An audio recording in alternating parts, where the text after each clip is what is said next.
All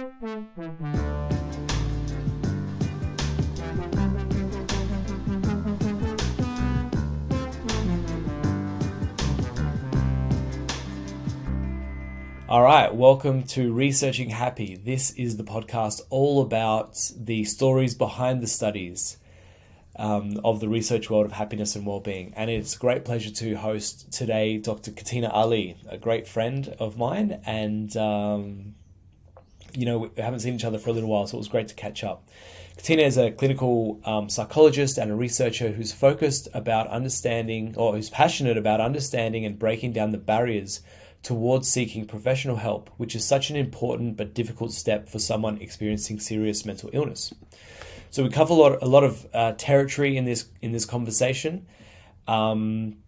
We talk about sort of our research team and a bit of insight into how the sort of the group dynamics of individuals work. We cover a lot about Kathina's work, particularly on eating disorders and barriers to help seeking, but also the complicated relationship that well-being has with in this case eating disorders. So it's never as straightforward as I guess we sometimes wish it were, but there's a really interesting and complicated relationship, I think, between these two concepts. And then we go into this border closure study that Kathina and I that we led. And this is a real glimpse, I think, as a story behind the study.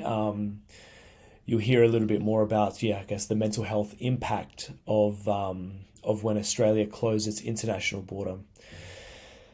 So with that, Kathina is so engaged in her life that she doesn't have social media. So I think we're going to need a little bit of help to get this episode out there. So if you're listening and you're finding something valuable in the episode, please share it. As we've been saying in previous episodes, find one other person you think that might be interested in this episode and send it around. I think in this case, if you can find 2 or 3 people, that would really help. Because Kathina's just really interesting, and you'll see the passion and the care as Kathina's talking about her clients and her work. So thank you. Like and subscribe wherever you're seeing this thing. You can give the show a rating on Spotify and on Apple Podcasts. That really helps. You can support the show at Locals. Otherwise, link will be in the description. Starts from about $5 a month. Otherwise, enjoy. Thank you. All right, this is Researching Happy. We've got my dear friend and colleague, Dr. Kathina Ali. So I've got a quick bio for you, Kathina. I think this is episode 11. I've already cut off most of my guests when they say they want to say hi, and I'm already going into their bio. So you can say hi if you would like. Hi. Yep. All right, cool. So Kathina is a senior lecturer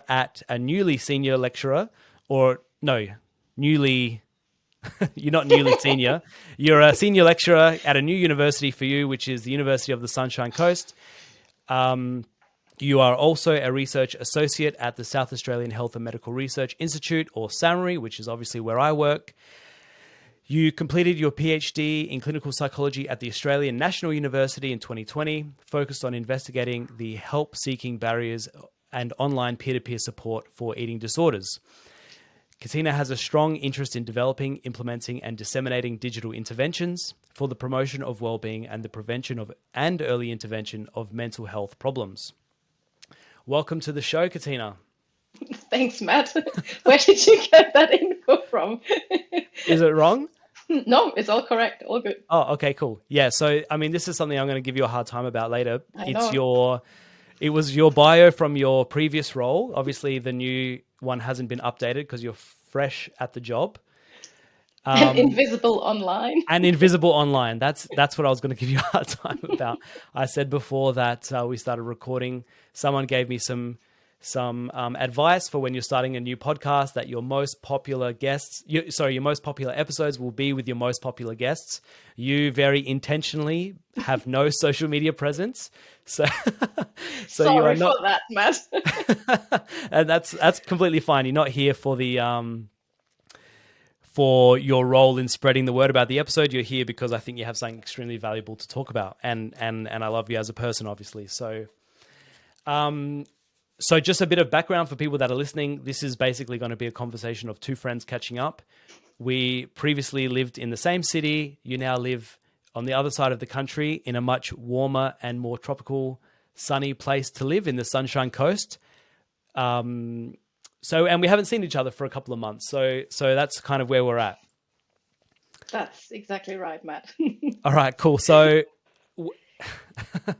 yeah, okay. So let's start with the new role. So, congratulations, you've got a new job, senior lecturer, Thank full-time you. job. That's the dream, I guess, for researchers. That's not always the most common thing to find. How long have you been? How long have you been at the Sunshine Coast now? Yeah, so yesterday, I think exactly 4 weeks is when I started in my new role, and I think we probably like moved here 5 or 6 weeks ago. So yeah, not too long. And yes, it is really nice and warm and sunny. Sorry to say that. It's a lot warmer than in Adelaide, and yeah, missing the people, but I'm not missing the weather at the moment. Yeah. All right, cool. So, what I think is really interesting about you, Katina, is that you have basically your research life, or I mean, just your life in general, or your research or your work has taken you literally around the world. I'm the kind of guy who lives two doors down from his parents, so I haven't moved that far. But you, on the other hand, have traveled around with your work, and I think that would just be really cool if you're happy to sort of share that, because it is one of the perks, I think, of having an international career like research. Yeah, absolutely. Happy to take you back to the days. So I'm originally from Germany, as some of you might hear, or maybe not. And yeah, never really planned to be here in terms of my career, or in terms of, well, I always had a bit of a soft spot for Australia, so I always loved the country. Um, yeah, where to start? It's actually it's not an easy one where to start, but I guess I'll start in Germany. And basically the story about, taking taking me around those different countries, like I can't really tell that story just for myself because it Hmm. involves my partner Dan, who obviously you also know, and myself because we kind of like moved each other further away from home in a way. So from Germany, the first step away was to Portugal, and that was where he did his PhD. And so during that time, I was completing my bachelor and my master at a distance university in Germany. And then, so the second step to Singapore again was because he took up his first position as a lecturer in Singapore. And I, because I gladly did a distance degree, could just take my degree with me to Singapore and finished there. And then it kind of was my turn. A colleague of his then moved back to Australia and was always trying to get us into the country. I might send this episode to her. Thanks, Amy. You finally got us into Australia. Um, for a PhD scholarship. So she sent me this after she sent him different jobs as well. And I honestly never really intended to do a PhD. I never even intended to study. Um, that was, none of these things were planned, and neither did I really, know or think that I could do something like that or what it actually meant. Anyway, PhD scholarship sounded cool because it was in Australia and because it was in the area of young people, mental health, and technology. That was an area where I worked as a research assistant on projects in Germany and in Portugal as well during that time while studying. Thanks to the internet and all of this these days, all of that's possible. And yeah, then we moved to Canberra. I had no idea about Canberra. I've never heard of Canberra. Or not like, but Canberra hasn't got like a reputation like Sydney or Melbourne internationally. So whilst we have traveled to Australia before and loved it, we haven't been to Canberra. And yeah, then went to Canberra where I started a straight research PhD and then transferred into a clinical PhD. And yeah, I guess it was one of the best decisions we have made for many different reasons. So then Canberra, I think we were there for 4 or 5 years. And then Mike, who I'm sure you will talk to in one of your episodes as well, um, went to Flinders University in Adelaide. And we were lucky enough to be able to, yeah, secure two positions at Flinders, both one for Dan and one for myself. And Hmm. then, yeah, again, Adelaide's not Sydney or Melbourne, but that was a really good thing for us. We thought, oh, sounds really nice. Sounds like a really nice place. Hopefully, it's a little bit warmer in South Australia. Turned out the winters were just as horrible. And I think that's where, yeah, the journey with you guys started, and where we then met each other and had a really amazing time and a difficult time leaving the place. And yeah, now we're at the Sunshine Coast, finally at a place which reflects the weather I guess people from outside of Australia expect Australia Yeah, to be yeah. like, that is warm and sunny all year round. Yeah, that's a little bit the pathway. So yeah, in terms of the career, ANU was obviously, a PhD student, and me completing the PhD. And then Adelaide was a postdoc, and now my first continuing role as a senior lecturer, which is really Awesome. exciting and nice. Yeah. Amazing. Yeah. Can I go back a few steps when you said you never intended to study? So Hmm. you've kind of mentioned that before. Like you weren't particularly like an academic person in high school. Like I think people have this idea in their head when they think of like a professor or a lecturer at university. Like, they got straight A's in high school and then they did their undergraduate and got straight A's or whatever, and then, just continued to succeed in this straight line. Um, you've had the success, but not necessarily that origin story. So it would be cool to Mm. hear like your perspective on that. Yeah, just think of the opposite person. That would have been me. Yeah, I was definitely not a great student, I think. And I have honestly reflected back on that a fair bit, why that was the case, because I have a genuine curiosity in learning and I love learning. But for some reason in school, I just never felt that. And yeah, so then, when you're not a necessarily great student, it's not, yeah, I didn't think that I would study or I could study, or yeah. And then things fell into place, and I developed that real curiosity and interest in psychology. Also met Dan during that time, who was studying psychology. And I was like, this is so interesting. I want to do that too. Nice. Very Yeah. cool. All right, So awesome. yes, So for there's hope. everyone out there, who thinks, oh, this is the kind of like person it takes to go onto that pathway, I would very much say not necessarily. Yeah. Absolutely. All right, very cool.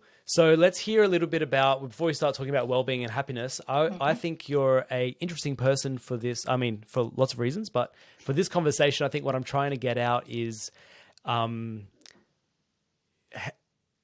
firstly, I want to hear the work that you've done sort of before. I guess it's fair to say, you can correct me if I'm wrong, sort of coming before you came to Adelaide and we sort of were able to work together. Well-being wasn't necessarily something on your professional radar. It wasn't something you were necessarily focused on in your research. So you were kind of like many people around the world studying psychology, just like kind of happily working along on other important topics, but then have come across well-being. So I really want to hear, a little bit about that. So let's hear firstly about like the topic of your PhD and that postdoc work that you were doing. Yeah, absolutely. For my PhD, when I started that journey that I never really intended to do, and I actually also had no, no real idea what it meant, I had an amazing supervisor, and she, in one of those first meetings, said, Katina, you're on that journey now, and I really encourage you to choose a topic that you're really passionate about. Mm, And that is one of the number one advice I now give to people, and I think that has shaped my my whole pathway tremendously. Because when you do something with passion, and I think that's something like we share in many areas as well, and from knowing how and why you work in that space as well, it just makes everything so much more fun and so much easier as well. Hmm. So that broad topic for my PhD was kind of clear: mental health, young people, technology. But then I could kind of like take it into a particular direction. I took it into the area of eating disorders, an area I'm really interested in and passionate about, because I had friends who were experiencing difficulties with that, and I just really wanted to make a difference and see how we can help people. Um, what we can do to prevent the illness, but then also very much like what we can do to actually get people into reaching out for help. So Hmm. that's why part of my PhD also focused on barriers, like what prevents people from seeking help for eating disorders specifically. And those barriers are slightly different than they are for other disorders, because quite often a person who experiences an eating disorder doesn't really want to lose their symptoms. They make them feel good. And some say they actually make them feel happy, not eating makes them feel happy. So it's an area I'm really fascinated and passionate about. And then kind of like took a little bit of that into my postdoc as well, always continued to work in that area. But then very early on in our journey, we met you guys. And yeah, learned all about the world of well-being and got you really curious in that. And I think that was one of the best things that could happen, because it broadens the horizon, and the two really do work together. You can't see them separately.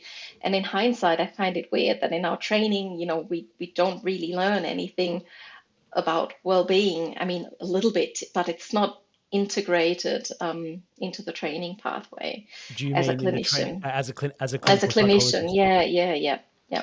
What was the little bit that you think you covered? You said you That's a good. covered a little bit. Well, I guess a little bit, to not say we didn't cover anything. I Okay. mean,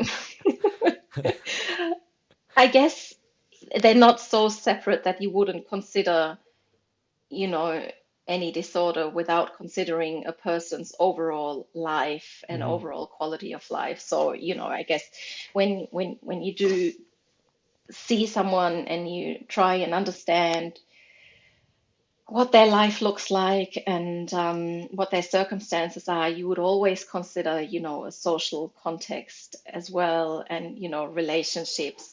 You would always consider, like, what is it that brings them fun and Mm. brings them meaning in their life. But yeah, I guess, not in a, like, from a theoretical background or a bit of a deeper knowledge. Hmm. Mhm. Very good. All right, cool. And so, had you heard about wellbeing? Like, had you heard of? So you were at Australian National University. I guess that's basically our strongest university in Australia. Um, and you're in a strong psychology department. Had you heard about positive psychology at that time? Yes, definitely. Although, and I guess, like I think you shared that critical view on it as well. It's always had a little bit of a reputation that the I guess the methodology and the science wasn't as rigorous. So that's, Hmm. without us having had too much knowledge in the area, that's a little bit the reputation that we had. But Hmm. yeah, that didn't really impact any of my thoughts about it, or entering into that space in terms of research. Yeah. Yeah, no, absolutely. And I think it's that's been a reoccurring um, comment, I guess, on multiple episodes of the show so far. People have said like, yes, it has its weaknesses, but I'm trying to be part of making it stronger. Mm, mm. And And I it's think a lot has changed over the last few yeah, years. So I think that's absolutely. another really important, yeah, thing to say. Mm. All right, cool. And so, can I ask probably the most annoying question? Like, I'll put on my radio journalist hat where you only have 30 seconds in an interview. Barriers to eating disorder, like, what are the Mhm, top three, and what's the advice you would give to someone who has a close loved one struggling? mhm. Top three barriers that we've identified so far, and the research is a bit mixed depending on the age group, depending on the countries, and obviously the healthcare systems play a Mm. huge role as well. So I will now not refer to any of the systemic barriers like, a cost that could prevent someone, Okay. or something like, living rural and remote and they are not able to see a psychologist. But if we talk about the perceived barriers, so what people have reported they themselves have experienced that this has prevented them from seeking help, um, denial and a failure to perceive the severity of the illness. So that's, I don't have a problem. I can see it in other people, but I don't think I have a problem. Or I don't think my problem is severe enough. Okay. It's a little bit like, oh, all my other friends are on a diet as well. Like it's fine. Hmm. So in a way, normalizing the behavior and then actually not realizing how severe it is. Another really strong one that came out in the literature as well was like not wanting to burden others with their problem. So not wanting to, reach out to someone because they don't want to be a burden, Do you mean like basically. to health professionals or to like the people around them? Yeah, both, Really? both. Yeah, yeah, Okay. yeah. And I think that ties in nicely to your second question. Um, and another, and they are in no order now, right? Yeah, And are yeah, not, yeah. we are not at a point yet where we can say this is number one, two, and Hmm. three. Hmm. Like a systematic review that I did back in 2017, I could reflect on that. But then so many things have changed over the past few years, and the studies that we've done, yeah, have had some slightly different findings. So another one is that idea of I can help myself. Oh, yeah. And that's tied into the first one where I don't believe I need help. I can actually help myself. It's fine. It's a Yeah. phase, and I'm okay. A big one that's talked about a lot. Sorry, I'm now on number four. No. I Yeah. would have Keep not going. passed your No. 30-second This thing. this A is big one that's absolutely why we're talking for longer than 30 yeah, seconds. Yeah. that's been talked about a lot is stigma and shame. And Yeah. while that certainly is a huge barrier, and I think, for other mental health problems in general, it's not what we have found in the literature so far, and certainly not in the studies that we've done in Australia, which could have different reasons. So, maybe we're doing a really good job here about talking about mental illness in general. There's a lot of like seems to be a lot of really good knowledge as well in terms of eating disorders. I don't know, but that's something that yeah hasn't been like the number one Hmm. in the studies that we've done so far. When it comes to what can you do as someone who has a loved one who is experiencing any sort of, ranges from body image concerns to disordered eating, to a full-blown eating Mm. disorder, it doesn't really matter. Is listening to them and giving them the space and trying to talk, trying to have that open communication and you know, it's that idea of I care about you and I want to help and I am concerned Mm. because what we hear a lot of people with an eating disorder actually saying is that it's almost like there's that voice in their head that constantly says, "No, but you're fine. Like you're okay. Just continue as you are. Like this is good." And so there's that internal battle. So when someone actually then comes and wants to help, the eating disorder voice gets really strong and tries to argue against that. So yeah, and a lot of patience and really just being there for the person. Mm. Mm. I didn't realize until I met you guys how severe, um, like obviously I recognize that it's severe, but even Mm. compared to other mental disorders, it's like ranked number one for most. I can't actually remember the stat, but probably you know what I'm talking about. Yeah, so what we would always say is like anorexia nervosa has one of the highest mortality rates of all mental illnesses. Mortality. Yeah, and so obviously when we talk about eating disorders in general, quite often the lay person, when I talk to someone who hasn't really familiarized themselves with the topic, think about anorexia because that's what's portrayed in the media. But there are actually so many different types of eating disorders. It's both bulimia nervosa, but then there's binge eating disorder as well, Mm. which actually has one of the highest prevalence rates, but is less known. Um, yeah, and we see people and they say, "Oh, I didn't actually. I was struggling and all the time experiencing all these difficulties, and I didn't actually know that this is a disorder." And yeah, so yes, very severe condition, and yeah, people are really suffering. Mm. Mm. Yeah, no, I think that was a big wake up call for me. I had another question, but now I forgot. Oh yeah, like again, like probably from a lay perspective, this is just a random question. A lot of people would say like eating disorders, they might be influenced by like, maybe 10 years ago, it's not the same so much now, but 10 or 15, 20 years ago, pictures of like supermodels who are really, really thin, that kind of idolatry of that type of body in Mm. society. There's obviously been more body positivity messaging out there. Do you think that's made any difference? You mean any difference in a positive Yeah, yeah, direction, that's right. or? Yeah. I think we're not. I think we're not there yet, and we also don't have the research yet to make a statement on that. And there's also like a bit of a controversy in terms of, whether we should be talking so much about body positivity or Uh-huh. body neutrality, which is more like having like a neutral Ah, relationship interesting. towards your body, because it's really difficult for someone who absolutely hates their body, Yeah. that one side on the spectrum, to go towards the other side of the spectrum Right, where we're right. talking about, I love my body. I mean, Yeah. you can probably imagine how difficult that would be, to all of a sudden change your relationship where those concerns or issues may have, developed over Mm. many, many, many, many years.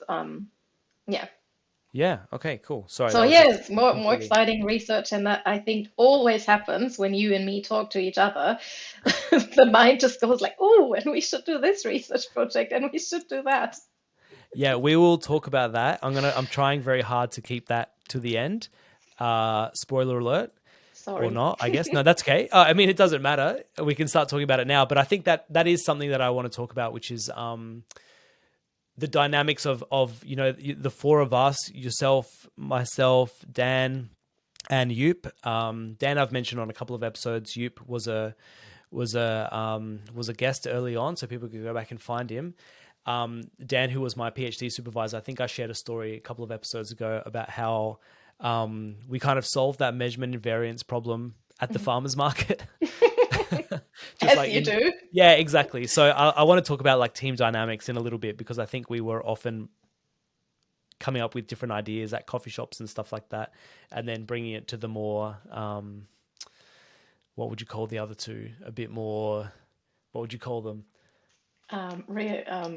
Real world. I don't know, Real world. Yeah, realistic. yeah, realistic. Yeah, pragmatic. Down We'll call down it to earth, pragmatic. I think pragmatic. that's, Yeah, so yes, like pragmatic as in there is no time for that extra thing yes. and where are you going to fund it and blah, blah. Yeah, okay. We'll talk about that a little bit later on.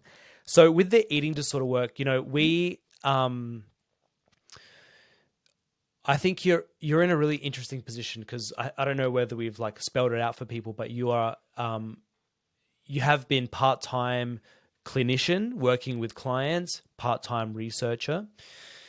So you're in that balancing act where you're sort of, obviously your research influences your clinical work and vice versa. But then there's this time when you start focusing on well-being. Obviously, together we all developed the Be Well plan, which again we covered in the episode with you, but we can go into a little bit now as well. I'm really interested in how you saw these new well-being techniques that you were sort of finding out about the evidence base for, particularly as we're developing the Be Well plan, and how you could see that being useful in your clinical work. Yeah, that's a it's a big question, and as you know, my mind kind of likes to go. Yeah, that's okay. Let it go. Um, a couple of things.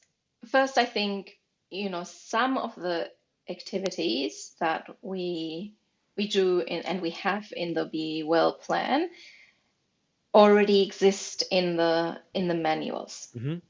But The in clinical in the manuals. in treatment manuals, right? Yep. Like so in our first line evidence-based treatment, say ZBT, for example. Yep. Um, and they do in different treatment modalities. And I mean, that's the beauty about the Be Well plan, that it comes from, all the different sort of therapeutic approaches.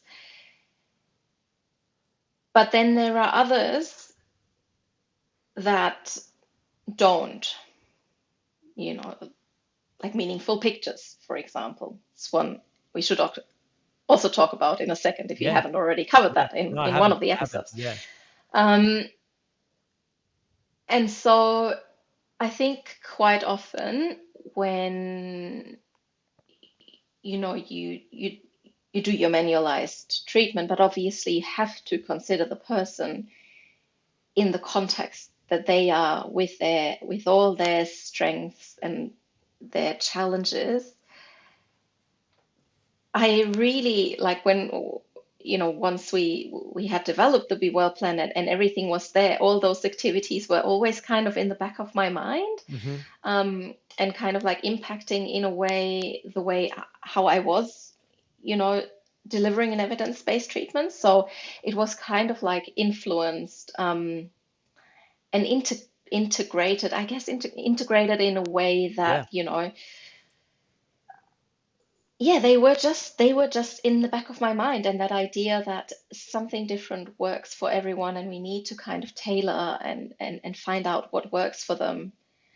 I think that's something I really, I really integrated to my work then. So eliciting those strengths in the person, and yeah, trying to help them to do more of what's, been good for them in a Yeah. way, Yeah. if So I that think, yeah, yeah, makes no, sense at all. I hope so. It makes sense to me. I think you just touched on a really important point, because I think sometimes we speak in extremes a little bit too much, and Mm, I try and catch myself, but probably I don't catch myself all the time, where we say, like, traditional psychology is just focused on symptoms. mm, And now well-being's coming along, and now clinicians can finally focus on well-being with their clients, and that's obviously not true. So I like what you just said now, of like, of that idea that, of course, clinicians are focusing on aspects of well-being with their clients. I mean, firstly, I'm pretty sure you agree with that. mm. Yes, Yep. So I so would, then, I would, I would hope so. yeah, yeah, absolutely. And Well, I do. yeah, okay. So I really want to get a very clear picture, because it's almost a confusing thing where we're saying, on one hand, we would say they're not focusing on well-being. On the other, you're saying they do focus on well-being, but then you're somewhere in the middle saying, actually, you could be more intentional with your well-being, or what Yes. is it with the sorry with the, like, with the integration of the well-being Mm, interventions into your clinical practice. Like, can you give out like some clearer sort of mm, examples, just so we mm, understand that? mm. So I think in an ideal world, you would have the two complement each other, because the reality is that, I mean, at least here in Australia, a session is 50 minutes, and 50 minutes to someone who has a lot of difficulties and brings in a lot of difficulties into session is not a really long time, Yep. right? So you have to focus on something, and yes, the focus is definitely on symptom reduction in that first instance. Hmm. But I guess that quite often I was thinking, oh, if I could, you know, give my client homework of whatever they have identified they're doing of. So say they've been starting some sort of like self-compassion work. My mind was like, all right, they mentioned that. We really need to integrate that into treatment Hmm. more. And so, quite often I was actually thinking about the booklet of the Be Well plan. I was thinking this would be awesome if we could give that people as, additional work that they could do at home, Hmm. and really find out what sort of activities really resonate with them, right? What I mean is, in a way, what I mean with we're already integrating some of it is for example, mindfulness is something that I, would quite confidently say a lot of clinical psychologists would already integrate Yeah. into their treatment anyway, right? Um, but it's not something that, so when we talk about eating disorders, for example, and we have our treatment manual and evidence-based therapy, CBTE, um, it doesn't talk about mindfulness. Hmm. Like that's what I mean. But also those manuals have been developed many, many years ago. So I Yeah. think an update with a more integrated well-being approach would be amazing. Is that kind of answering your Yeah, no, I question? think so. So you're, yeah, and again, you've touched on an important point which came up last week. I'm going to talk a little bit about that in a sec, but that idea of course, and I think again in the bad versions of well-being, being advocating for well-being in clinical services, the bad versions are like just focus on well-being and it will be fine. Like that's the Yeah. bad over exaggeration. Of Mm. course, what you're saying is you only have 15 minutes. People that are coming to have 50. sorry, did Yeah. I say 15? Yeah, 50 minutes, 50. Um, people have significant, symptoms that they're trying to address and to Mm. understand and to mediate in some way. So you think well-being would best, like some of these well-being activities you think would be best suited as homework, or would you see them in that 50 minutes? I would definitely see them in those 50 minutes. Uh-huh. And then, but in the same way as we do in the Be Well plan, basically teach people the skills and get them to experiment with them, try them out, come back. Did it work? It didn't Okay. work. If it works, how can we make that a habit? Yeah, that's Yeah, how okay, I cool. could absolutely see it. I could also see it. I mean, I could see it in many ways. I could see it as a step before entering treatment. Um, we've been talking about that already too. There's so much you could do. I could also see it as a relapse prevention in a way Yeah. after treatment. I could see it as an add-on. I could see it in so many different Mm, ways mm. that are so beneficial. But maybe I give you an example of an activity that you know I certainly I think didn't hear about, and quite often when we present on it, it's not something that people have heard about, and that's meaningful pictures, right? And you're smiling, like yeah. So that's I think. Do you want to introduce what it is? No, please. No, you I mean, go I'm for happy it. to. Yeah, I'm happy Yes, to. So yeah, so you basically, introduce what it is. meaningful pictures is a really simple activity that we use. I can't remember the exact reference of where it originates, but I think it has something to do with Michael Steger and Todd Kashdan. Todd, I think, has come up basically in almost every episode so far, Great. um, where they were interested in measuring um, sources of purpose in people's lives, and it was basically too difficult to get people to write that down. I think because generally, if someone says what gives you purpose in life, you don't actually have that prepared in your mind. It's a too sort of it's out there. It's something that we don't often think about. And so I think this was probably in the early 2000s. They gave everyone um, disposable cameras and basically said go out and take photos of things that are meaningful for you. And basically, so I think people have then tested that as an intervention itself. But basically, that's where that's one of the things that's in the Be Well plan, as you're saying, Katina. This idea of either looking back and reflecting on photos that you've taken, or proactively going out and taking photos, like in that study that we just mentioned. So yeah, I mean that's the background, really, right? So mostly the self-reflection one is what we go for. Yeah, absolutely. And I mean, like those support people or things that are meaningful to you in your life is something that, we do cover in treatment, and we do obviously integrate, but doing it in such an intentional way that you would say, all right, let's have a look at your camera roll. Yeah. Is there a picture of something that is meaningful and really important for you? And what does that look like? That is an example that I did integrate. into my sessions, and an activity that I haven't heard before. And I sometimes then, encourage the person to, write a quote or like a statement that's really meaningful for them, make that a screensaver, or, like the photo to go when they're having a really difficult time. And it's such a simple activity. We should just all know about it because, we are all sometimes in meetings where we're incredibly stressed afterwards, or we have some sort of interaction that brings up unpleasant emotions, or just a, difficult day, or whatever challenge it is.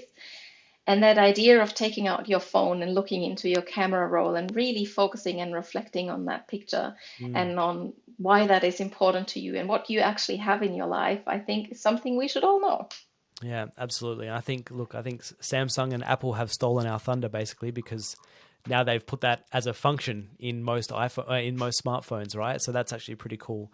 Obviously, people aren't intentionally like. I think the self-reflection part Yes. is a huge part of it. Is Hmm. actively looking back for sources of meaning. That is part Yes. of it. But I think a lot of people can resonate with that idea of finding a surprise photo from the last year or what you did, that photo you took on Yeah. this day last year or whatever. It often does bring back Hmm. really strong positive emotions. And I think attaching that then to a sense of a meaning or some sort of positive resource for your mental health, that makes it all the more powerful. So yeah, I think Absolutely. that's a really nice example that you can, it doesn't take any time really. What No, does it take with a client? Like three a minutes or something? minute, two Yeah. minutes. Yeah. Yeah. Okay.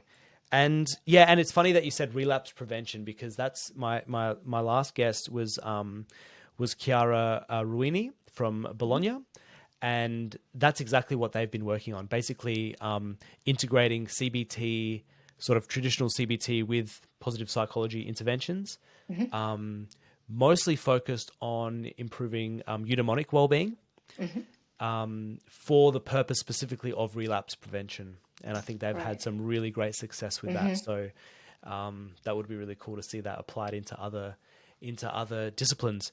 And I guess my ears perked up, I think, when you were talking about eating disorders when we first met, because I knew from my work on the dual continuum model that eating disorders were one of those um, mental disorders where the correlation of the symptoms they are almost zero. They correlate almost zero with the symptoms of well-being. So that's kind of like one of the mental disorders where the dual continuum model is the most true. So the idea that your level of distress is not necessarily indicative of your level of well-being, it's basically never as true as when you're working in mental disorders, and that's thanks to some of our friends in the Netherlands. And like, can you speak to that a little bit? Is that something that you've seen? Like you kind of mentioned before something that I think is confusing to people, that sometimes some of these eating disorder symptoms that people almost enjoy. Like how did you say it? That they almost they like them. They like those symptoms. They don't want to lose them. And so what I mean by that is that um, a person with an eating disorder would typically not want to get rid of their symptoms. And now again, like we really have to differentiate the different disorders here. So when I talk about anorexia, for example, when they're dieting or not eating or restricting their calorie intake, that actually makes them feel good Okay. to you and to me and to someone without the disorder. That wouldn't make sense at all because we feel hangry if we don't eat, right? Like it's that really unpleasant feeling that you do not want to feel, and you can solve by eating. But what a person with anorexia quite often reports is that it actually makes them feel happy. And they literally say that in the session. By introducing the idea of regular eating, which is one of the first steps in Yeah. treatment to get them to eat regularly and adequately, um, you're taking away something from me, one of the few things that makes me happy. Mm. So it is a really interesting one because it really is that the symptoms of the disorder, are impacting their feelings of happiness. Yeah. Mm. And I Okay. think actually now reflecting on it, like it's literally the word, like, if we talk researching happy, like they say, it makes me feel happy. One of the few things. Mm. Far out. Okay. And So that's why uh, that category, now again coming to the dual continua of high eating disorder symptoms, high levels of mental illness, and high levels of well-being is really fascinating. And yeah, it's an area I think we really need to explore further in future studies. yeah, absolutely. And I And guess it's you, almost, sorry, on yeah, that point again, it's almost like you actually want to reduce the levels of well-being yeah, because they are maintaining the symptoms of the illness. yeah, that's actually a really good point, Mm. because you're almost saying if you're someone who has, I mean, I've basically only ever spoken about that in a positive sense. Like, despite the presence of mental illness symptoms, you are able to maintain a high level of well-being. Obviously, well-being is obviously more than just happiness, but you're Yeah. almost pointing or alluding to the fact that it might be part of the problem, in a sense, that Mm. you have high levels of happiness along with the symptoms. Mm. Yeah. In Um, very plain terms and not, yeah, yeah, of course, citing yeah. any literature or anything. No, Yes, yes, no, yes. yeah, yeah. We're obviously simplifying it a bit, but yeah, that's interesting. That's Mm. really Mm. interesting. And then Mm. how does purpose, like, because I guess if we're thinking, like, if we want to think about well-being in the kind of the simple, the eudaimonic and the hedonic, let's say we've got happiness on that one side and purpose on the other. In this scenario of someone coming to you, I mean, it's often sort of young females, if I'm not mistaken, or no? Yes, the majority, although really important as well. I think that perception quite often of the I guess community is that it only affects like young females. We actually see it in any sort of age group and any sort of gender. Like Yeah. it can Okay. literally affect anyone. So I really just want to highlight that because it's quite often that conception that, oh yeah, it's young females. Yeah. Yeah. Yeah. Okay. Yeah. Yeah. Happy to be Yes. Okay. But yes. corrected. More than happy. Keep it coming. No, you lost your train No, of no, that's thought. okay. So Sorry. you're a bit, no, no, no, that's okay. Like I think you're kind of describing that sort of heartbreaking scenario of nothing makes me happy. This is something that makes me happy. You're Yes. taking this away from me in a way. Yeah. Can purpose be there to balance that out? Like, can that meaningful pictures activity, like, does that have a role there, or is it not that simple? No, it's definitely not that simple. I mean, it's a very, very complex disorder. And when it comes to that meaning on purpose side of things, I was just thinking about that.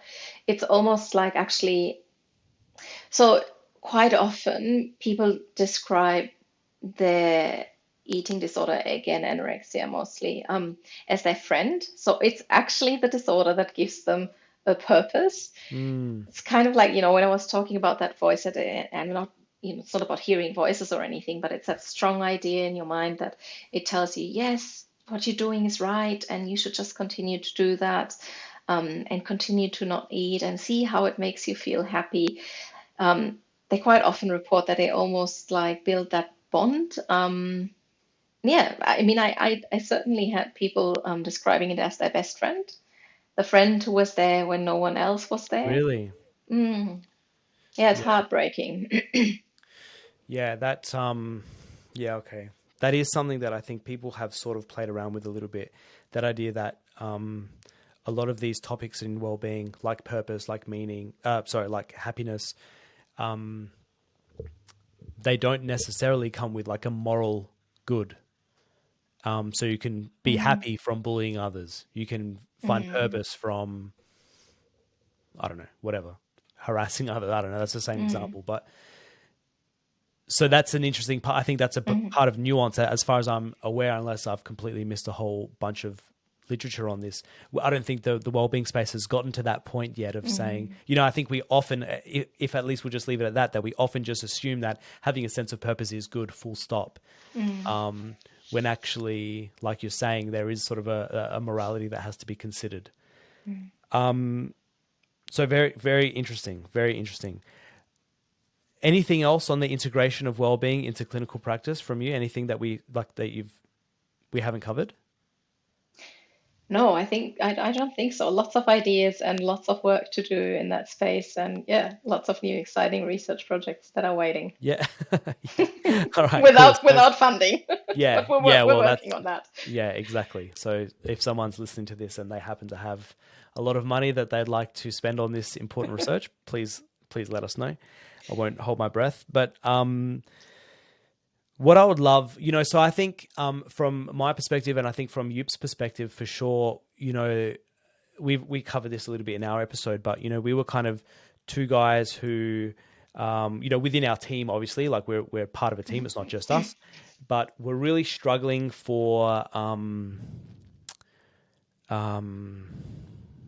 Now I'm forgetting what would you call it? Like legitimacy, something like that. Struggling for legitimacy. So we were mostly working on projects, so we didn't have very much time for research. We were obviously quite junior, like extremely junior, basically. And then, kind of a stroke of luck for us, yourself, Dan, and Mike Kiros, who you mentioned, Mike, before, that's Professor Mike Kiros, come to Adelaide, show a real interest in the wellbeing work, and then we're able to basically form this hybrid team where we basically act as if we're a team, even though we work for different places. I We would didn't just act as if we were a team. Well, no, that's what I mean. As in, we were a team, and that was kind of hard for people, I think, to get their head around in a way, because it's like, how are you, like, you and Katina, do you guys work together? Yes and no. Anyway, whatever. A very flexible sort of scenario, I guess, that we were technically employed by different people, but we acted as a team. And it would be cool to hear, what do you think worked about that? And yeah, and is that something you've seen in previous, research environments? Yeah, where should I start? Where should I stop? Sorry, that was Okay, probably a terrible question. Yeah. no, that was a really good question, and I think it just yeah, it brings up a lot of positive emotions. Happiness. It's good. Um, no, definitely not something we've experienced in the past. And we were actually just talking about it the other day because we presented, as you know, on our work, with you guys here at the University of the Sunshine Coast. And we had like so much feedback and so much interest, but also so much like, wow, like these are big things that you've done. And, I always had to reiterate this would have not been possible without such an amazing team. And I think it would have also not been possible just within a pure academic research setting, Yeah. because you usually just don't have the manpower to do that, or the funding, or the time, or whatever it is. So to me, this was the perfect combination. It was just, or it is, it's not that it didn't end, it's still continuing. So it is the perfect combination to be doing rigorous research that has a real world impact and that can be sustainable. Mm. Because, and I think you talked about that before, quite often we have those research projects and develop programs and, do our RCTs, randomized controlled trials, and then they're effective and great. We have a product, but oh, we have no more funding and we have no more money. So what do we do? So all of the work and, like even continuing all that work and doing those continuous iterations of the Be Well plan, different formats, different delivery styles in different populations, continuing to evaluate that would not be possible without this combination. Mm. And I think that's really beautiful and really unique. And I'm, forever grateful that we have that. And I think also on top of that, or maybe underlying, or wherever that sits, it's just that it's a perfect combination of skills, but also of personalities in a way. And I think, that plays such an important role. And I think with you were talking about those massive projects that you did, and like that must be driving on something. And having amazing people that you really love working with each other in your team just makes work so much fun, and honestly makes, yeah, research happy in a way. Yeah, Just to absolutely. come back to, yeah, Yeah, thank you. You're yeah. doing a good plug for me there. Yeah, yeah, amazing. And I wonder, obviously I haven't ever like really worked at a uni. Working with you guys is as close as it's come for me, and I think it was a very nice place to start. That's obviously not how many research teams, I don't think. I think more research teams are very are much more hierarchical, Mm. because you have like a lab head who is kind of rules the rest of the top down, like rules the rest of the team in a top down way. Like, would you agree with that? Oh yes. Yeah. Okay. Cool.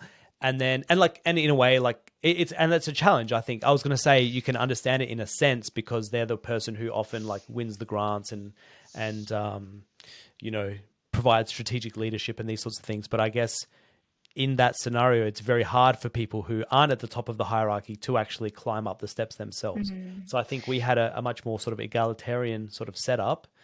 Yeah. Oh, sorry, were you going to say something? No, but like, yeah, yeah, no, actually I was.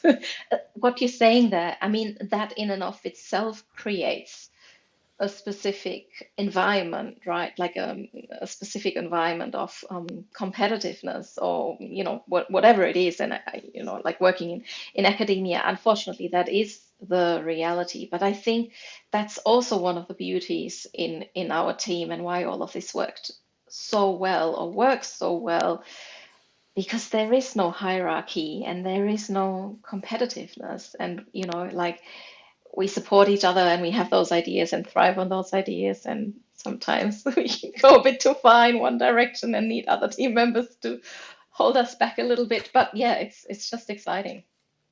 Yeah. Okay. And I wonder, like, I think you guys had that. Um, already, and I think then you and I were sort of able to join and participate in that kind of culture. So I wonder if you could say a few words about like Mike's influence. I will hope to have him on in the future. He's agreed, but he's since retired has just been like island hopping across Greece. So Yeah, eventually, when he has still alive. Wi-Fi, when he has Wi-Fi that's reliable, I'll catch him for an episode. Yeah, you Um, should. yeah, absolutely. But I wonder if you could say a few words on his role, because I think a few people have previously mentioned like the important role of mentorship, Yeah. and how much of a difference that's made for their careers, especially as a young researcher. Mm. Yeah, huge, huge difference. And one of the things Mike will say is that yeah, I don't quote me on that. Dan would be way better placed to really tell you the exact phrase, but along the lines of basically adopting students in a way. And really, that's where that idea of working together, and it's almost like becoming family, right? Like, so it's not only about the work, but it's also about the relationships, which Mm, ties in beautifully to well-being, and building and having those really strong and important relationships. And that to me is something very unique and something very special. And yeah, I will never forget the moment when he basically brought you and Yup and Dan and me into his room, and he was like, "Then now you guys do." And I mean, look at this now, how cool! And yeah, he created this and enabled this, and I'm pretty sure he was yeah, in the back of his mind, he's like, "Yeah, this is gonna work." yeah, absolutely. Yeah, no, and um, it is meaningful to have someone quite senior who basically believes in you. Like that yeah. does give you confidence, right? It does help you to grow. I think in some of those early meetings, I probably didn't actually say anything, or you know, if anything at all, not much. But by the end of a couple of meetings, I felt absolutely encouraged. I was definitely the most junior in the team, but encouraged to share ideas, correct people, Mm. insert myself wherever. And it makes a massive difference, and it comes from Mm. leadership. And I think, like you It say, really does. it's not possible in a very hierarchical structure. Mm. Um, yeah, interesting. I like what you said sort of about that idea of adopting students. I just want to point out, I guess, how much that is not the norm in Mm. this research world. I think where PhD students are basically like, not, this is not every scenario, but often, again, this is maybe a bad caricature, but like kind of free labor. Like you hear things like, "Oh, I'll get a student to do that kind of thing." Of like, that's just a menial thing. I've got some Mm. students who will just jump on that, whatever, get them to Mm. do it. I don't mean that like that's probably not the norm. I think probably, well, I'm not sure whether you think it's the norm or not. I hope it's not the norm. It might be more common than not. What do Yeah, you it think? might be. I can't talk from personal experience. I had the most amazing supervisors and mentors in my life, and I'm forever grateful. And that's what I want to give back. Hmm. And that's what I think is important to us. And yeah, it's an important part of work and how you work together. Yeah. Cool. So, yeah, it's worth mentioning, I guess. I just want to bring it up, not because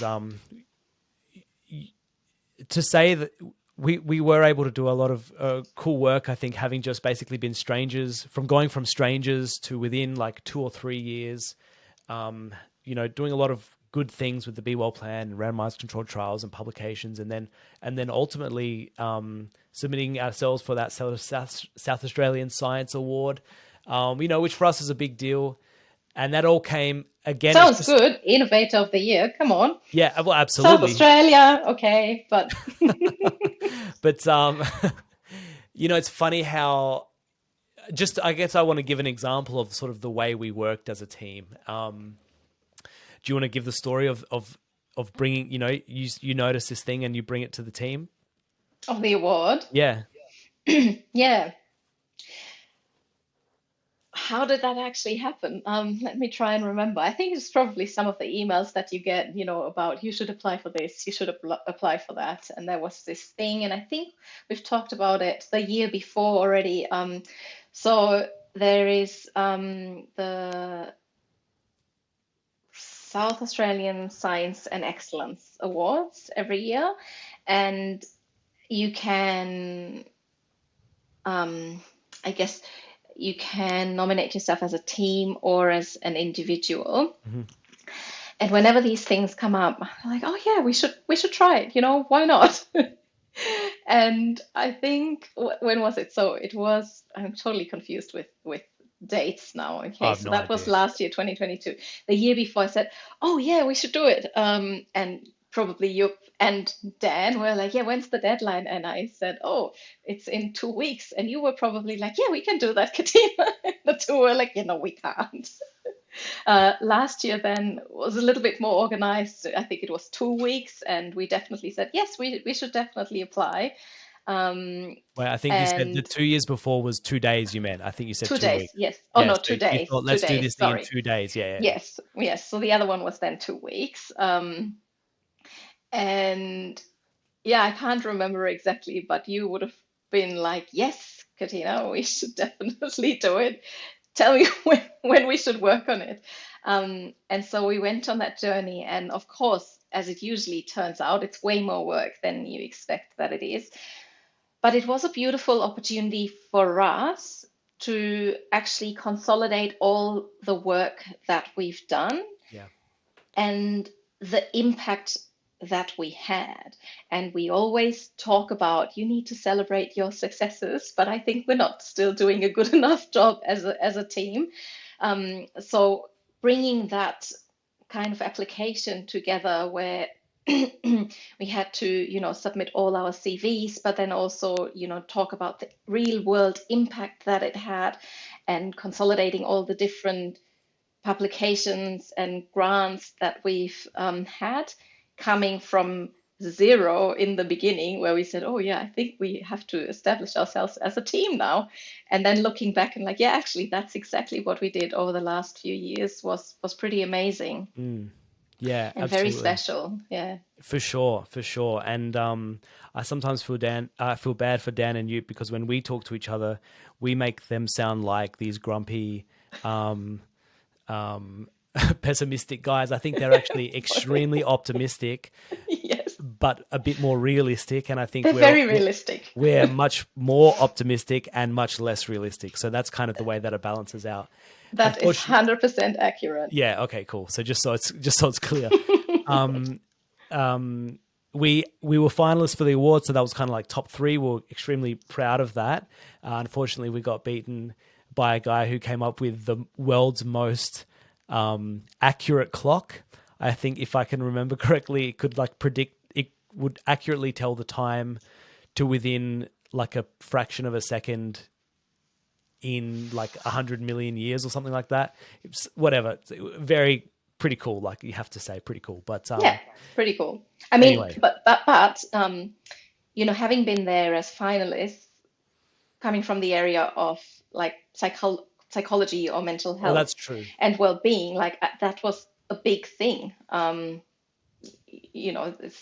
It's yeah, Yeah, no, you're right. I guess because it's like it was like a STEM award, so it was really. that's right. I think obviously psychology exists within STEM, but it doesn't really get the time of day. I don't think it's STEM.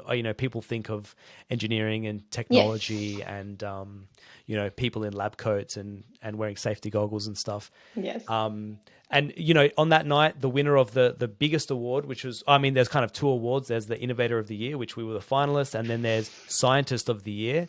The person who won that was Professor Maria Makrides, also from SAMRI. So I'll just mention her because she has just been taken up the role as the director of SAMRI. So that's really, really exciting. So Ooh. anyway, she's not going to hear this, but look her up. What she's done for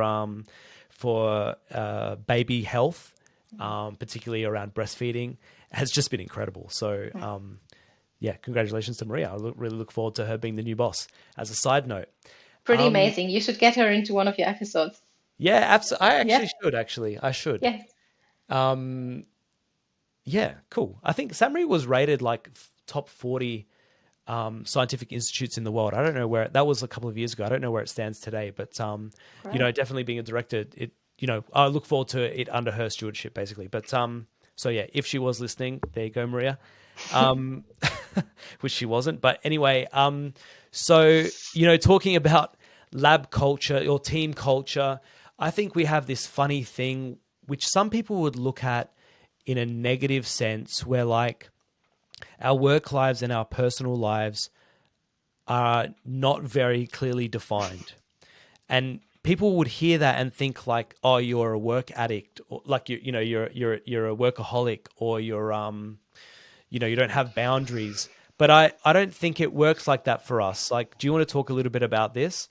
The fact that your personal life and your work life are kind of like really close, and in such a way that Dan and I can be talking about our kids running around at the farmers market, but then it somehow turns on to measurement invariance, and then it comes straight back to what you're doing on the weekend. Like, do you want to talk a little bit about that? Yeah, yeah, there are definitely no clear boundaries. I mean, particularly when I think about this award, I think about you coming over at night and, we sitting in front of our computers Yeah, that's frantically true. trying to finish this application, or, other nights where we're on the phone and, you mentioned the border closure study before and talking about Qualtrics and how to solve this problem or how to solve that problem. Um, yeah, yeah, luckily our partners are all in for that and encouraged us to do that. I think that's what makes it so special. And I don't know, but like, we don't do this stuff for um or at least I don't, for the success or for the publication or Mhm. for the whatever. I do it to have a real and a meaningful impact on the life of people, whoever that is, and to make a change, a positive change, however small that is. And it's passion. It's where passion comes in again. And Yeah, is it would you call that work-life balance, sitting there at night doing that sort of stuff? I'm not sure. I mean, it's probably worth mentioning that it's Saturday night right now. But Well, that's probably yeah, it's probably the best example. But this is bringing me joy, right? It's me bringing too. me happiness, and it's yeah. Why would I not do that? Yeah, yeah, and maybe that's the clarification is that so much so much I think of the researcher's world or their life, there are boring things like ethic applications and paperwork and Mm, those sorts of things. That's probably not the stuff you do late at night. I think you do the no, bits, the passion bits at night, yeah, or whenever, like the outside of work hours kind of. yeah, It's a passion part of your role, and I think that's where you get energy, like you're saying, you get joy from yes, these things. yeah. So you kind of want to do them anyway. Yeah. And I think that's a really good point. Is that energy bit, right? Like is it giving you energy or is it taking energy away? If Mm. it's giving you energy at night to do X, Y, Z, like sit here on a Saturday night and do podcast, why should we not be doing that? And yeah, I know what you mean in terms of boundaries, where people would say, yeah, but where's the boundary? If it's not having a negative impact on anything whatsoever, whether that's any negative impact on your work or on your relationships or anything like that. Yeah, Yeah, it just yeah, makes it, yeah, it just makes work so much fun. yeah. No, I agree. I mean, it's kind of like, yeah, it's kind of like it's work and a hobby at the Mm, same time in a mhm. way. I don't know. People Yes. ask me like, "What are your hobbies?" It is kind of my work. It is, it is a hobby. Maybe that, Yeah. I should start bowling or something. I don't know, but Yeah, um, that's a good idea. I might steal bowling, that from you as well. bowling, Huh? or just a No, general not hobby. that. Yeah, Work no. as a hobby. Oh, right, okay. Yeah, and then obviously, like, yeah, if you were like staying home on a Saturday night to do ethics applications, like I'd be worried then. Oh, yes, But if definitely it's not. like thinking of ideas and writing, writing, doing things that you find energy, I don't know for yourself, you really enjoy writing. Mm, Why not do that?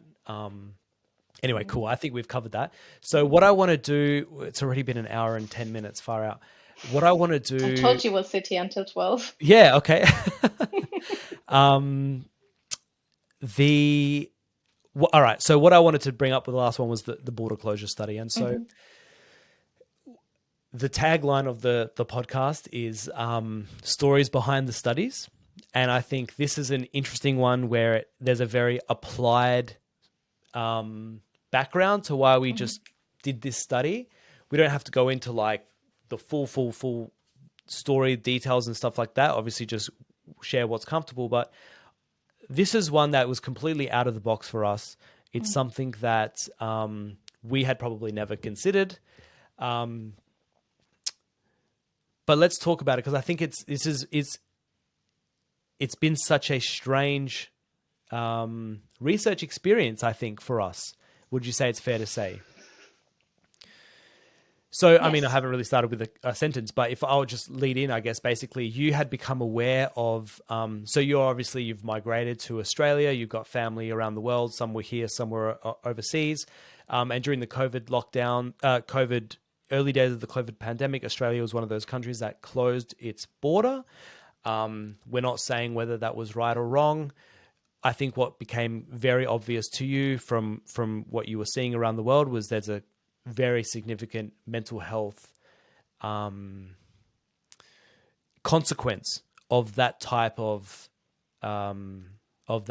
initiative, closing, putting a hard border closure. This is now the national border, that like forgetting state border closures. International border. Did I say that? Yeah. No, Oh I'm yeah, saying we're referring to the international yeah, border. that's right. Yeah, that's right. Sorry Yeah. if I slipped up there. Um, And I think this is one that you were kind of saying, this is how it goes. We're in a team meeting and you're sort of saying, I'm seeing this thing. I think there's an issue here. We should study it. Yes. And then, obviously the more pragmatic of us sort of say like, with what time, with what, with what, blah, blah, blah. Fair enough. And then I think yourself and I were sitting at the coffee shop, local crowd. It's the one that was near our house. I was there today actually, so still enjoying it. Oh.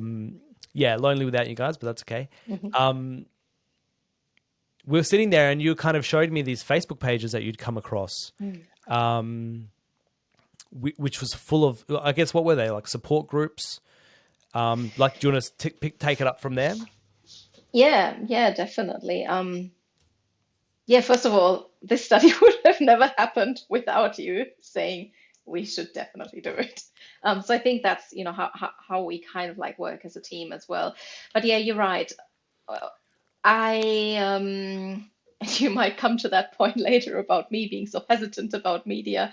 Um, and this is a different scenario. So I was impacted myself because my parents were separated, because my mum made it into Australia just before the borders closed, and my dad had his flight booked, but then the borders closed and he couldn't come in.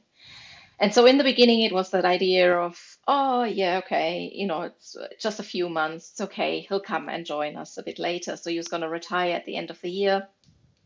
So it was really difficult to leave earlier. And yeah, long story short, 2 years later, he then finally made it into the country. But all that time, my parents were separated. Um, and so with that, I joined different Facebook groups of people who had been impacted by the border closures as well. So that was just the way how you could get the most recent up-to-date information about whether anything has changed. But it also formed like a huge support for people in a way. But what happened was that I became the witness of so many people who were struggling so badly and were so distressed. And we're talking about, I think when I showed you the groups, you were like, Katina, these are like 50,000 people in one group. Yeah. And there were like 10 or 15 groups here. Um, and we were saying, it's, you see those stories here and there in the media a little bit, but really, we need to quantify that. We need to do some research on that. And I absolutely remember that day when we were walking, and he said, "Yes, we have to do it." Yeah. And Yeah. then at night, after hours, like, okay, let's start this. Yeah. And Um, yeah, absolutely. And I think that was the big wake up call. So, I guess this is going to be the story behind this study. That's where we're going for now. I think that's when it became a real possibility, when it was like, oh, wow, there are these mm, multiple Facebook groups with many, like tens of thousands of people who've been affected. This is a real problem. Like, this is a real, well, it looks like a real problem. We need mm, to quantify what we're mhm. seeing. And so on the weekends, we got to work basically. Yeah, it's that like you see that thing happening in that moment, and the research mind goes, we need to do something about it. And I guess that's what we did. And then, after those dry ethics application and what do we need to ask and can we make sure we cover every single scenario, which was actually quite complicated because there were so many different scenarios we had to think of. People could have been here in Australia wanting to leave the country. That wasn't possible, being overseas, wanting to enter the country, which was really difficult. They could have been family members, but they could have been also Australians stuck abroad. Hmm. So there were just those many different layers that we had to think through and make sure we cover everything. I think it was quite an intense process to set the survey up to make sure we can capture everyone in an accurate way. Yeah, it was by far, I think, the most complicated Mm, survey. Like, because for those who aren't really aware, we use this online survey tool. We're using something called Qualtrics, where you can put in logic. Like, so it's like if they say this, then show them these questions. But if they answered that, then show them these other questions. mm, And so we had to get. It was so difficult to make this work for all those multiple scenarios, like you said. So whether I'm in Australia trying to get out, or I'm out of Australia trying to get in, or I'm waiting for my friend or partner or cousin or whatever to come over, or I'm trying to help them get out. There were all these different scenarios, like you say. mm. So then eventually, and with Dan and Youp's help, of course, we were able to pull that survey together, and Terry as well. We should mention Terry as well. Absolutely. who's now off doing her clinical. No, she's already finished her clinical master's. She's Yes, now working full time as a working. clinician. Yeah, go Terry. Then what? So we had this survey ready.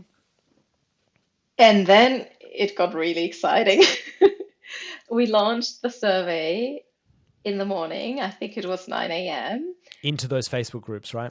Into the, yes, so that I think was another like quite unique recruitment strategy, was that we actually posted into these groups and say that we see this, what's happening, and have you been affected or have you been negatively affected by the international border closure here in Australia? We'd love to hear from you.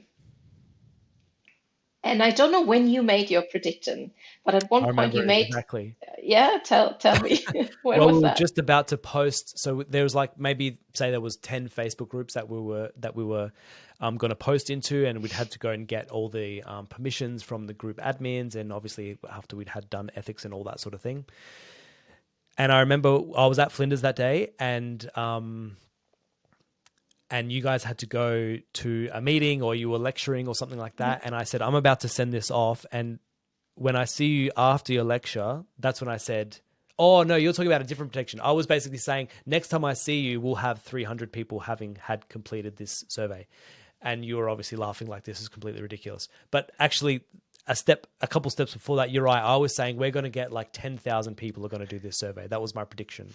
Yeah, that's And right. you guys, I think at that time, you took the role of the more realistically optimistic person. I think you were aiming for like maybe 1,000 or 2,000. You thought that that would be I think quite a amazing. thousand, yeah. Mm. Yes, and fast forward, and I will never forget that day. Basically, at night, I think you and I were like updating Qualtrics on the, like I don't know, like every minute. But at the end of the day, we had 500 completed surveys. So that was within one day, a survey of 30 minutes without any incentive. And I think that to us at least was pretty unheard of. Like if data collection would always go that fast, research would move along a lot faster. And it just continued like that.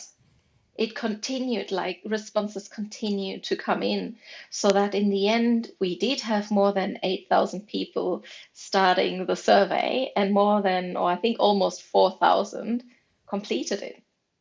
And that was, I think, within 2 weeks or something ridiculous. So there was this incredible, like, need to have a voice and to have a say and to be Mm. heard as well amongst these people.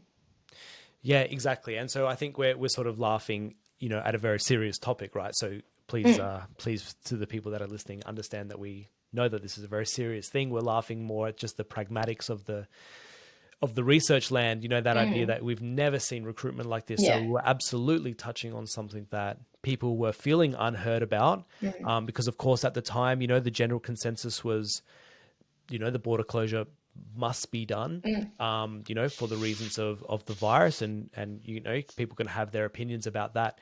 But I think those who are really strongly negatively affected were overlooked. And so I think the yeah. research study came at the right time to give them that voice.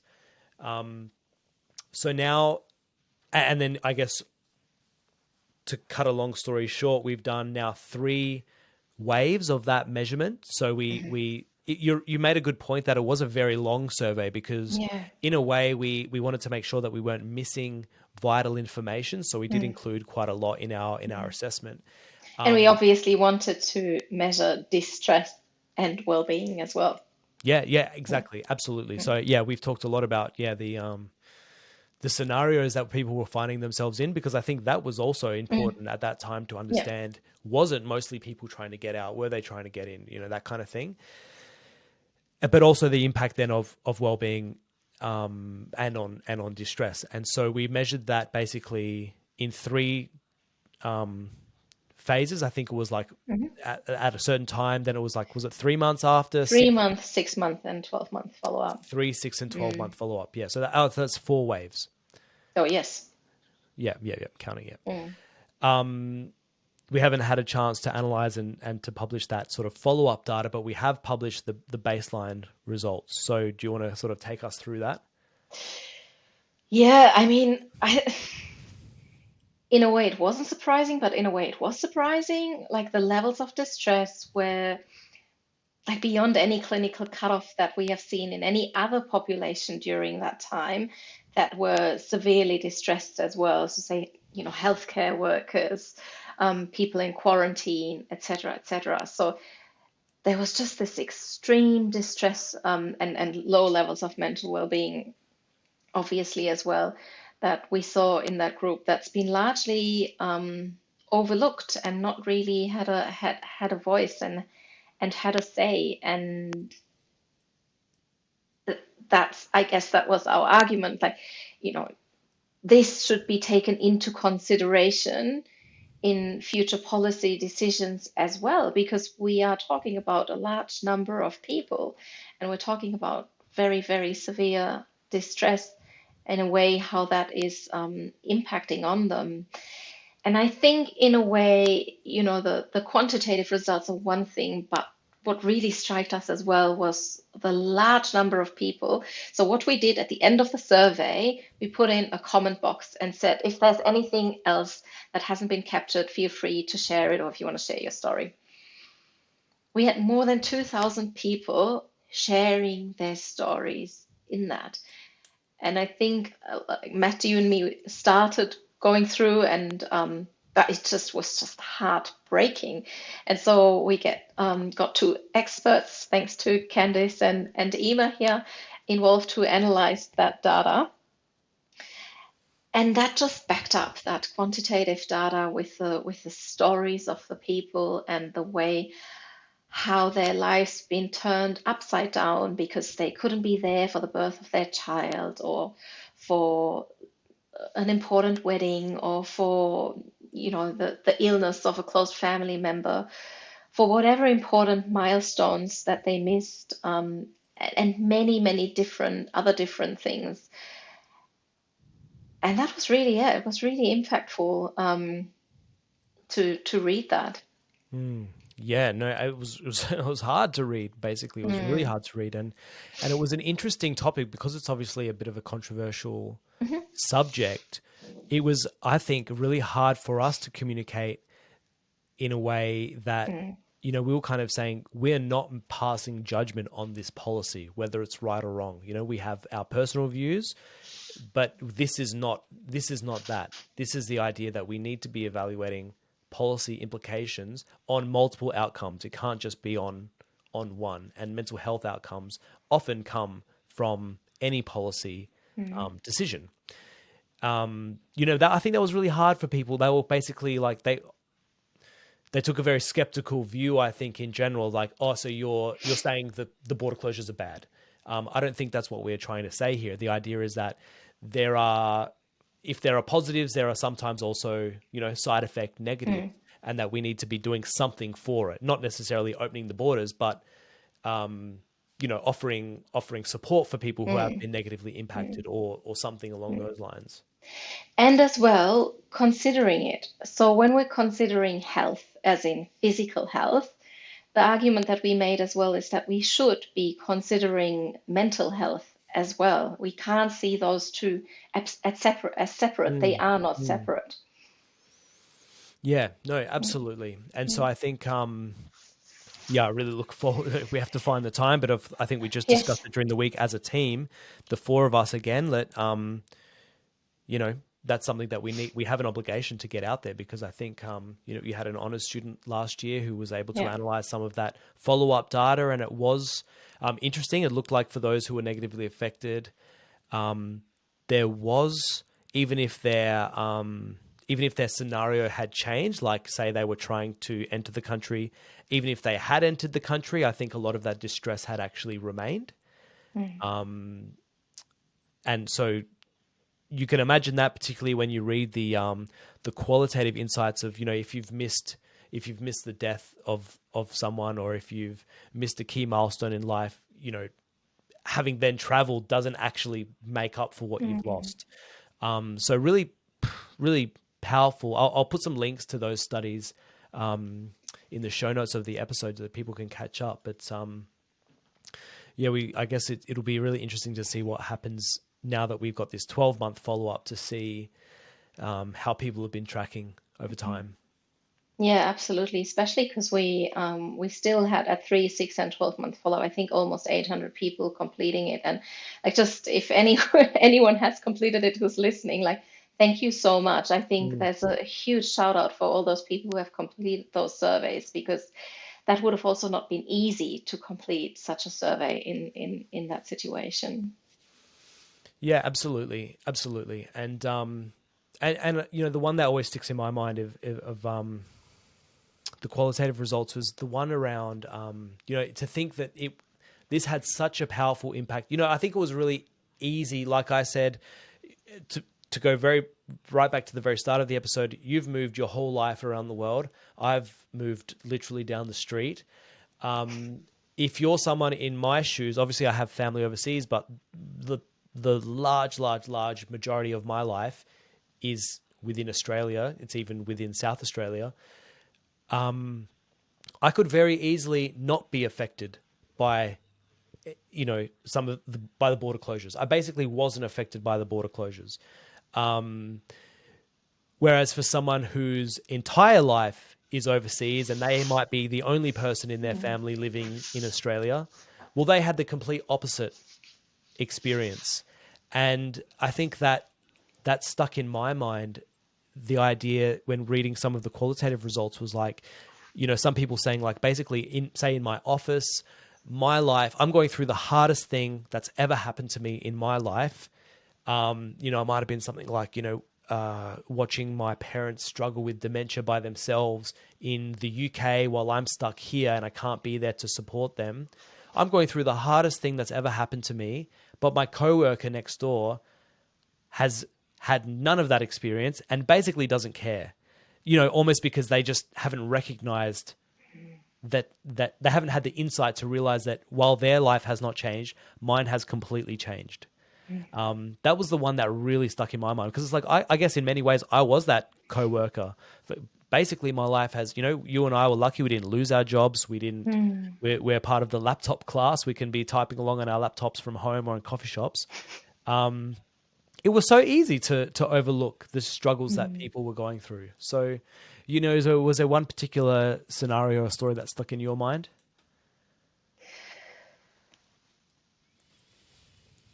I think the extremeness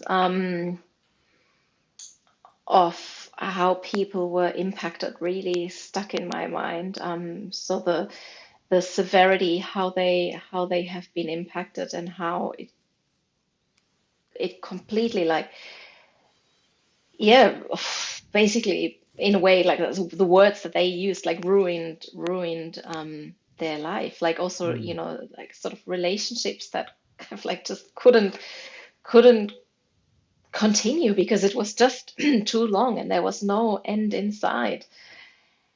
But another really interesting one was also those like a comment from Australians who were overseas, so say they were in the UK or wherever, and were trying to come back into the country. The I guess reaction they had from the people within here Oh were yeah, so negative that they said, "This is how can this be my country if my friends don't even want me back in my country as a fear that I would bring the virus in?" So that was a really, yeah, and that was across the board as well, where they said, I don't recognize my country anymore, where I am yeah, not able to enter my own country. So that really stuck with me as well. Yeah, lots of quite yeah, yeah, heartbreaking stories in there. yeah. And Mm. you wonder whether that goes away or how long that takes. Well, yeah. Goodness. All right. So Mm. that was pretty. That's not the way I want to leave this episode because that's obviously a really tough That's not happy. scenario. No, it's Yes. definitely not happy. One funny thing that I was thinking about, and I will put it up. I'll put it up when I'm not going to bring it up now, but I'll show it when I put it. I'll edit it into the video. Obviously that story attracted a bit of media attention, and on one of the previous episodes, I was talking to Professor Micah Bartels, who's a genetics of wellbeing professor, Mhm. and I think you obviously are familiar with Micah, and Yeah. she was saying that I have a genetically happy face, and I think you also have a genetically happy face, and well, we kind of talked about it as an advantage, but I was thinking about it later that it is also a disadvantage in ways. Like if I Mm. ever had to look tough, it's like if I had to like scare off an enemy or something, like I couldn't do it. Basically, Wouldn't work. I just don't have a tough face. I don't think so. Yeah. That's obviously a disadvantage in some scenarios. Not that I have to do that very often or ever, but I guess what was a funny thing that came out of one of those media engagements was they had brought a photographer with them and they kind of said to us like stand back to back and like look really serious because it's such a serious topic, and like we just couldn't do that. I'll put up the photo so people can see it, but It's horrible. Why would you do that, Matt? I think It's it's so like the funny. worst picture. But yeah, so funny. You're right. Yes. It's like look back to back, like like like a buddy cop movie or something, or like Men in Black or something. Like look very serious because this is anyway. And that was the worst instruction for us because obviously we just don't have It that. clearly didn't work. No, it's Yeah. an embarrassing photo. So let's just Mm. imagine the photo is up right now. People are gonna have a laugh if they're watching this. Anyway, I mean that's we've been already an hour and a half, so I think that's long enough. I wanted to really thank you so much for your time. It's been such a cool roller coaster. Like we said, we were basically strangers like 3.5, 4 years ago. Hmm. Well, not basically, we were absolutely complete strangers. It's been such a thrill to find and meet people that you can get along with so Mm. well. So yeah, so thanks for the episode, and I guess thanks for everything else. Thank you, Matt. The thanks goes right back, and yeah, hopefully we see each other very soon. Yeah, absolutely. One more thing, I'm just going to ask you Yes. the Campari test. No, is that what? No, the Negroni test. The Negroni test. We should have actually brought a Negroni to this episode. Yeah, It's a absolutely. Saturday night. Why do we not have a drink in I don't our know. hand? That's true. Yes. Tell me what it is. So the Negroni test, I think actually like Mike came up with that. Basically, anyone who wants to join working in our team needs to pass the Negroni test, and I'm not sure whether we should actually advertise that so publicly. No, I think that it's actually it sounds like it's related to alcohol, but it's actually divorced from alcohol. It's working with nice people, literally. Like, I So would you think, want to drink a Negroni with them? That's yes, the thing. But obviously, that exactly it's about working with nice people. yeah, absolutely. And I think it makes all the difference, and it just makes, yeah, research and life so much fun. So we're ending on researching happy. All right, thank you, Katina. Thanks, Matt. Take No care. worries.